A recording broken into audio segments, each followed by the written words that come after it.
Hello students. आज हम लोग पढ़ेंगे नॉमिनेटिव एब्सोल्यूट का यूज करके सेंटेंसेस को कंबाइन करना। तो सबसे पहले हम ये जान लें कि नॉमिनेटिव एब्सोल्यूट क्या होता है। नॉमिनेटिव एब्सोल्यूट का मतलब स्वतंत्र कर्ता होता है। एक्चुअली सेंटेंसेस में फर्स्ट वर्ब के सब्जेक्ट को स्वतंत्र कर्ता बना दिया जाता है, मतलब नॉमिनेटिव एब्सोल्यूट बना दिया जाता है। बना दिया जाना का मतलब मान लिया जाता है। तो यही होता है नॉमिनेटिव एब्सोल्यूट। नॉमिनेटिव एब्सोल्यूट का मतलब स्वतंत्र कर्ता। अब आइए आगे बढ़ते हैं। नॉमिनेटिव एब्सोल्यूट के साथ परफेक्ट पार्टिसिपल का यूज किया जाता है। परफेक्ट पार्टिसिपल का यूज किया जाता है।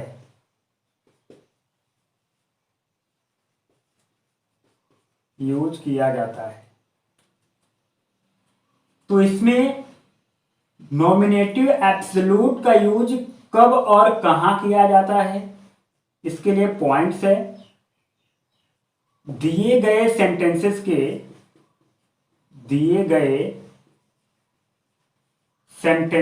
के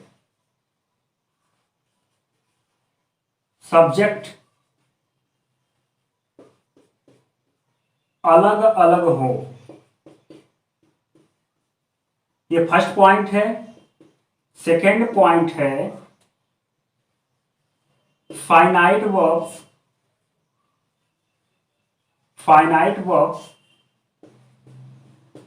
अलग अलग हो। थर्ड पॉइंट है एक कार्य के वजह से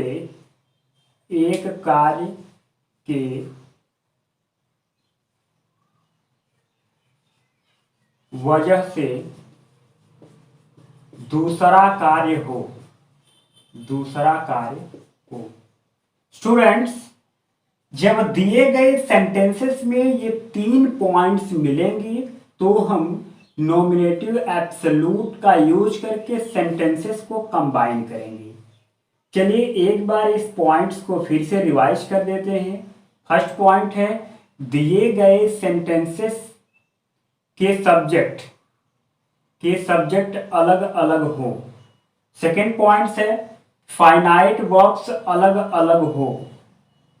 थर्ड पॉइंट है एक कार्य की वजह से दूसरा कार्य हो।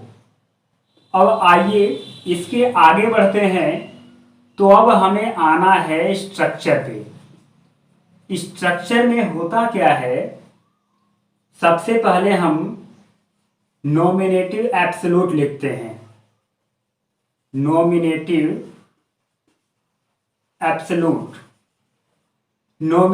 एब्सोल्यूट के बाद हमें लिखना है परफेक्ट पार्टिसिपल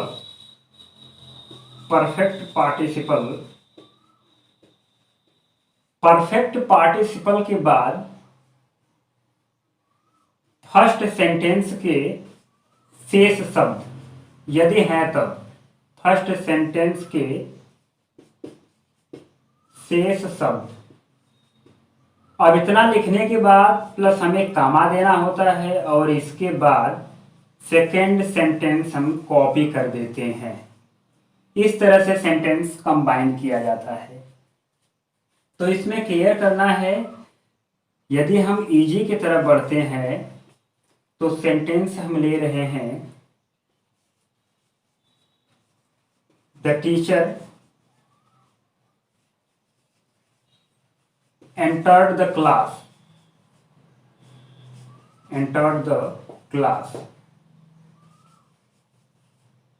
the students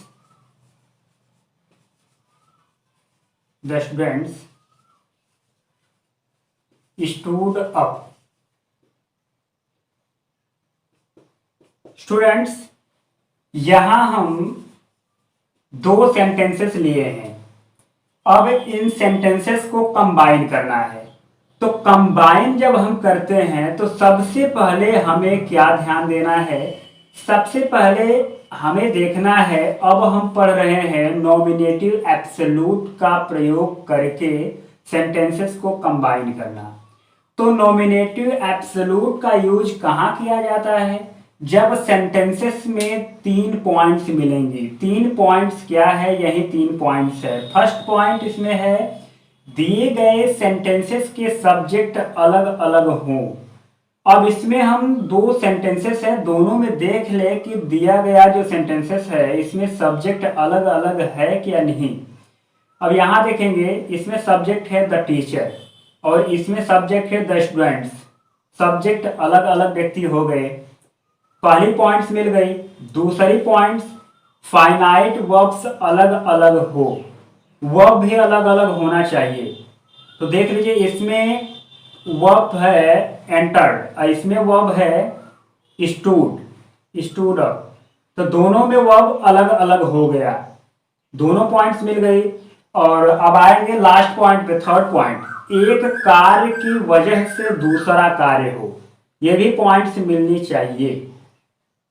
तो देख लें, एक कार्य की वजह से दूसरा कार्य हो रहा है या नहीं, और हो रहा है तो कैसे हो रहा है, यह भी स्पष्ट हो जाएगा मीनिंग से। जब सेंटेंस को रीड करेंगे और मीनिंग समझने की कोशिश करेंगे तो हमें पता चलेगा कि एक कार्य की वजह से दूसरा कार्य हो रहा है। आइए मीनिंग समझने की कोशिश करते हैं। The teacher entered the class, अध्यापक कक्षा में प्रवेश किया। द स्टूडेंट्स स्टूड अप, विद्यार्थी खड़े हो गए। अब यहाँ केयर करेंगे, ये जो पहला कार्य हो रहा है उसके वजह से दूसरा कार्य हो रहा है। मतलब अध्यापक कक्षा में प्रवेश कर रहा है, मतलब कक्षा में प्रवेश करने का जो कार्य हो रहा है, तो उसके प्रवेश करने से ही, अध्यापक के प्रवेश करने से ही विद्यार्थी खड़े हो रहे हैं। मतलब ये जो प्रवेश का कार्य हो रहा है इसी कारण से विद्यार्थी खड़े हो रहे हैं। तो मतलब एक कार्य की वजह से दूसरा कार्य हो रहा है। तो जब ऐसी 3 पॉइंट्स हमें मिलती हैं तो सेंटेंसेस को कंबाइन करते हैं नॉमिनेटिव एब्सोल्यूट का यूज करके। और आप जानते हैं, मैंने बता दिया कि नॉमिनेटिव एब्सोल्यूट के साथ परफेक्ट पार्टिसिपल का यूज किया जाता है। अब परफेक्ट पार्टिसिपल आप लोग जानते हैं कि वह क्या होता है। तो चलिए अब हमें सेंटेंसेस को कंबाइन करना है। तो कंबाइन करने के लिए सबसे पहले हम स्ट्रक्चर पे आएंगे। स्ट्रक्चर में सबसे पहले क्या है? Nominative absolute. तो मतलब जब हम सेंटेंसेस को कंबाइन करेंगे तो सबसे पहले नॉमिनेटिव एब्सोल्यूट लिखेंगे। तो नॉमिनेटिव एब्सोल्यूट का मतलब स्वतंत्र कर्ता होता है। तो मैंने पहले ही आप लोगों को बता दिया कि नॉमिनेटिव एब्सोल्यूट फर्स्ट वर्ब के सब्जेक्ट को बनाया जाता है। तो फर्स्ट क्रिया ये प्रवेश करने की हो रही है, फर्स्ट क्रिया ये है, इसका सब्जेक्ट है द टीचर, इसे नॉमिनेटिव एब्सोल्यूट हम मान लेते हैं। तो यहाँ हम लिख देंगे द टीचर और इसे हम ऐसे ही मान लेते हैं नॉमिनेटिव एब्सोल्यूट। अब आएंगे स्ट्रक्चर पे। स्ट्रक्चर में नॉमिनेटिव एब्सोल्यूट सबसे पहले था, हमने नॉमिनेटिव एब्सोल्यूट पहले लिख दिया। इसके बाद आएंगे स्ट्रक्चर में, देखें क्या करना है, परफेक्ट पार्टिसिपल लिखना है। तो ये भी आप जान गए होंगे और पिछले वीडियो में आप लोगों ने पढ़ लिया कि पार्टिसिपल फर्स्ट वर्ब को बनाते हैं। तो फर्स्ट वर्ब इसमें एंटर्ड है, तो पार्टिसिपल में परफेक्ट पार्टिसिपल बनाना है। तो परफेक्ट पार्टिसिपल क्या होता है? Having plus MV3, having plus MV3। तो पहले हम हैविंग लिखेंगे, यहां हो गया हैविंग। अब इसके बाद हमें MV3 रखना है, मतलब फर्स्ट वर्ब के थर्ड फॉर्म में चेंज करके रख देंगे। फर्स्ट वर्ब यही एंटर करने का हो रहा है, इसका थर्ड फॉर्म ये सेकेंड फॉर्म में है, थर्ड फॉर्म इसका सेम होगा। तो यहां हम लिख देंगे एंटर्ड। एंटर्ड हो गया, ये हो गया परफेक्ट पार्टिसिपल। अब आएंगे स्ट्रक्चर में। परफेक्ट पार्टिसिपल लिखने के बाद हमें क्या करना है? इसके बाद फर्स्ट सेंटेंस के शेष शब्द लिखना है। फर्स्ट सेंटेंस का शेष शब्द द क्लास है, इसको हम लिख देंगे द क्लास। इतनी बात हमने लिख दिया। अब इसके बाद आइएगा स्ट्रक्चर पे देखते हैं क्या है। शेष शब्द के बाद कामा देना है। अब कामा दे देंगे, कामा के बाद सेकंड सेंटेंस हमें कॉपी कर देना है। सेकंड सेंटेंस क्या है? The students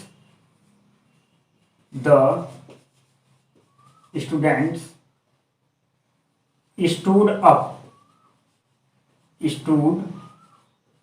up students.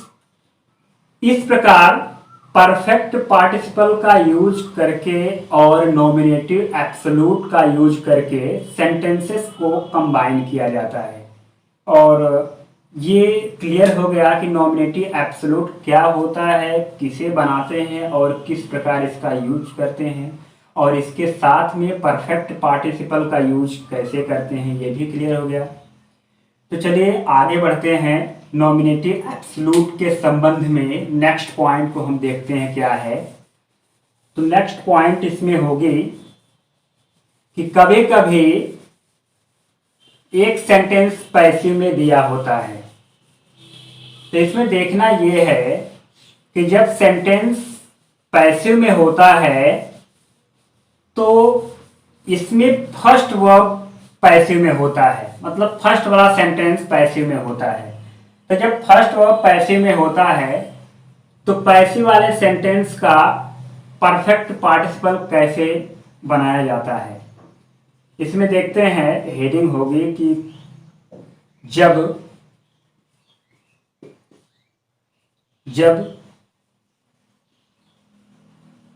Sentence passive होता है तो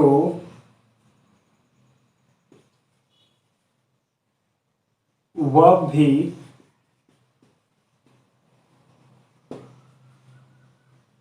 पैसिव होती है।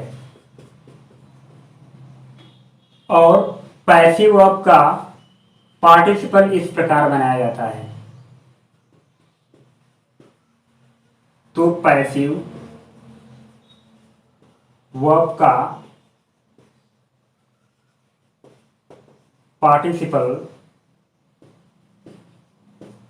इस प्रकार बनाया जाता है। अब पैसिव वर्ब का पार्टिसिपल हो जाएगा having plus been plus MV3। ये हो गया पैसिव वर्ब का पार्टिसिपल। और यदि इजी की तरफ हम बढ़ते हैं तो हम सेंटेंसेस लेते हैं एग्जाम्पल में। तो इसमें हो जाएगा the leader was slain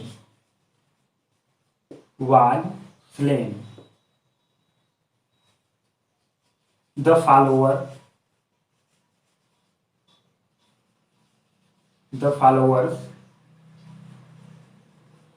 ran away। Students, यहां हम दो सेंटेंसेस लिए हैं। अब इन सेंटेंसेस को कंबाइन करना है। तो मैंने बता दिया कि इस संबंध में क्या पॉइंट्स है। कभी कभी सेंटेंस या कह सकते हैं वर्ब पैसिव वॉइस में होती है, फर्स्ट वर्ब पैसिव वॉइस में होती है। तो इसमें हमें क्या करना है कि वर्ब का पैसिव वॉइस, जो पैसिव वॉइस में वर्ब होती है, उसे हम पार्टिसिपल में कैसे चेंज करते हैं। तो उसका पार्टिसिपल हो जाता है हैविंग, रखते हैं, हैविंग के बाद बीन लगा देते हैं और MV3, ये हो जाता है पैसिव पार्टिसिपल। इस प्रकार बनाते हैं। चलिए देखते हैं इस तरह का सेंटेंस कैसा होता है। सेंटेंसेस हम लिए हैं। फर्स्ट सेंटेंस है द लीडर वाज स्लेन, मतलब लीडर की हत्या कर दी गई। जो लीडर था, मुखिया था, उसकी हत्या कर दी गई। द फॉलोअर्स रैन अवे, जो अनुयायी थे वो भाग गए। अब यहां क्लियर करेंगे। अब आपको समझना है कि सेंटेंसेस पैसिव वॉइस में कैसे होते हैं, मीनिंग से स्पष्ट हो जाएगा। और यदि मीनिंग से स्पष्ट करने में बहुत ज़्यादा प्रॉब्लम है तो ये थोड़े से सेंटेंस या कुछ सेंटेंस के लिए एक थोड़ा सा हिंट है। अब वो छोटा सा हिंट क्या है, जैसे मैंने बताया था पिछले वीडियोज में कि is are am was were, इसके बाद यदि एमवी थ्री आए तो सेंटेंस पैसिव होता है। इस तरह से पहचानेंगे, is are am was were के बाद एमवी थ्री आए तो सेंटेंस पैसिव होते हैं।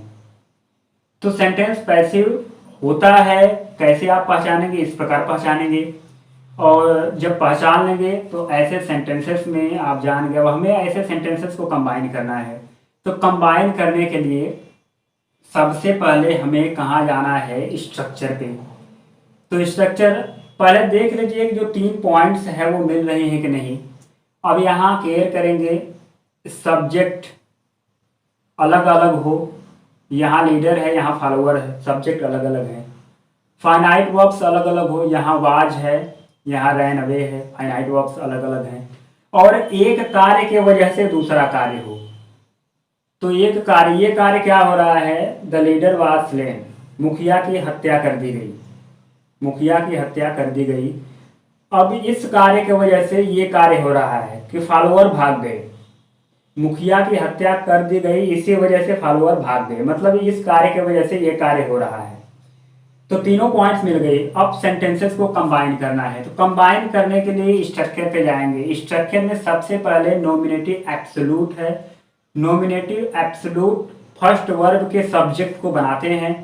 तो ऐसे अगर हम इसे लिख दे रहे हैं the leader, the leader, the leader हो गया नॉमिनेटिव एब्सोल्यूट।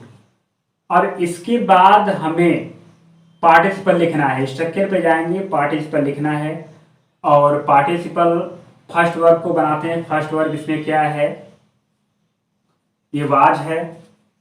तो इसमें देखेंगे यहाँ वाज है और यहाँ स्लेन है, ये एमवी थ्री है। अब इसमें देखेंगे कि ये सेंटेंस पैसिव में है, पैसिव में है, तो इसका पैसिव पार्टिसिपल हो जाएगा हैविंग बीन, हैविंग बीन। और ये पैसिव में हमेशा थर्ड फॉर्म का यूज होता है, ये थर्ड फॉर्म में ही केवल उठाकर आप लोगों को लिख देना है। तो यहाँ हो जाएगा स्लेन, हैविंग बीन स्लेन। अब यहाँ स्लेन हो गया। इस प्रकार एक सेंटेंस तो कंप्लीट हो गया। जब एक सेंटेंस कंप्लीट हो जाता है तो कामा देते हैं, कामा के बाद दूसरा सेंटेंस कॉपी कर देते हैं। तो हो जाएगा दूसरा sentence, the follower, the followers ran away. तो स्टूडेंट्स, हमें ऐसा लग रहा है कि मतलब यहाँ आप लोगों को कन्फ्यूजन हो सकता है कि वाज है तो इसका पार्टिसिपल बीइंग क्यों नहीं हुआ। तो यहाँ क्लियर करेंगे कि जब was were is are am MV के रूप में होता है तो इसका पार्टिसिपल बीइंग होता है। लेकिन ये वाज जो है वो एचवी के रूप में है, क्योंकि पैसिव वॉइस में was were is are am के बाद एमवी थ्री का यूज होता है। जब एमवी थ्री के साथ ये सब आते हैं तो ये सब एचवी होते हैं, इसलिए ये एचवी है। अतः ये जो एमवी है इसे हम पार्टिसिपल में चेंज करेंगे। तो इसे हम परफेक्ट पार्टिसिपल में चेंज कर दिए और पैसिव में है वर्ब, इसलिए पैसिव पार्टिसिपल हैविंग बीन और एमवी थ्री स्लेन हो गया। इस तरह से यहाँ हमने सेकेंड सेंटेंस भी कॉपी कर दिया, सेंटेंस कंबाइन हो गया। और इस तरह से आगे बढ़ते हैं तो एक और टाइप्स का सेंटेंस इसमें मिलता है। अब वो सेंटेंस क्या है यहाँ क्लियर करेंगे। इसमें हम सेंटेंस ले रहे हैं, it was Sunday, it was Sunday, the boy did not go to school. Students, यहाँ हम दो सेंटेंस लिए हैं और ये थोड़ा सा अलग सेंटेंस है जो पिछले वीडियोज में हमने इसके बारे में पढ़ा था। और यहाँ देखेंगे अब इसमें नॉमिनेटिव एब्सोल्यूट का यूज करके पढ़ना है, तो ये थोड़ा सा अलग हो जाएगा। अब सेंटेंस को कंबाइन करना है, तो सब बातें सेम हैं। आइए देखते हैं कंबाइन कैसे होता है और क्या अलग है, आपको स्पष्ट हो जाएगा। तो इसमें क्लियर करेंगे सेंटेंस क्या है। इट वाज संडे, संडे था। The boy did not go to school, लड़के स्कूल नहीं गए। अब देखेंगे नॉमिनेटिव एब्सोल्यूट का यूज करना है, तीनों पॉइंट्स हमें मिल रही है कि नहीं। पहली पॉइंट्स सब्जेक्ट अलग अलग हो, इसमें सब्जेक्ट इट है, इसमें बॉय है, सब्जेक्ट अलग अलग है। और फाइनाइट वर्ब अलग अलग हो, इसमें फाइनाइट वर्ब वाज है और इसमें क्या है, गो है। और एक कार्य की वजह से दूसरा कार्य हो, ये तीसरी पॉइंट है। देखिए एक कार्य की वजह से दूसरा कार्य कैसे हो रहा है, ये बात स्पष्ट होगी मीनिंग से, मीनिंग समझ में आएगा तो ये भी स्पष्ट हो जाएगा। रीड करते हैं sentence. It was Sunday, Sunday था, इसलिए the boy did not go to school, लड़के स्कूल नहीं गए।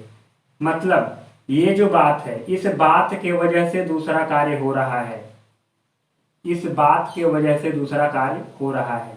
मतलब स्कूल नहीं जाने की जो बात घटित हो रही है वो इस बात, पहली बात के कारण। तो एक कार्य के वजह से दूसरा कार्य हो या एक बात के वजह से दूसरी बात घटित हो, ये बात होती है। तो संडे था, इसी वजह से विद्यार्थी स्कूल नहीं गए, तो वजह की बात मिल गई, तीनों बात मिल जाती है। अब सेंटेंस कंबाइन करना है। कंबाइन करने के लिए स्ट्रक्चर पे जाएंगे। स्ट्रक्चर में सबसे पहले हमें नॉमिनेटिव एब्सोल्यूट लिखना है। मतलब फर्स्ट वर्ब के सब्जेक्ट को हम लिख दें, ये हो जाएगा नॉमिनेटिव एब्सोल्यूट। इट हो गया नॉमिनेटिव एब्सोल्यूट।